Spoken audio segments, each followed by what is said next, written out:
Good news, fight tickets ibinibenta na ngayon sa Japan. Tuloy na ang laban. Casimero at Neri, kasama nga ba?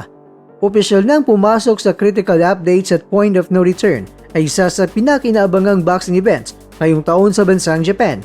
Isang malaking indikasyon na tuloy na at wala nang anumang atrasan ang nagaganap na bintahan ng mga tickets. Na mismong ang mga sikat na boksingero na kasama sa card ay nag-aasikaso para sa kanilang mga pamilya, malalapit na kaibigan at tapat na mga tagahanga.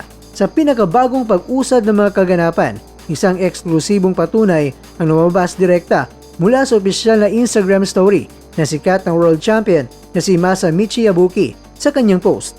Ipinakita ng Hapon na boksingero ay isang makapal na salansan ng mga pisikal na tickets para sa mega card na pinamagatang Saiko X-Lash na gaganapin sa darating na June 6 sa kilalang Aichi Sky Expo sa Japan.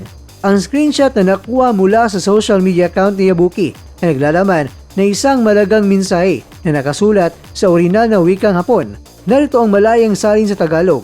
Ipaprioridad ko pong ipadala ngayong araw ang mga tickets para sa mga nagkumpirma ng bayad sa bank transfer.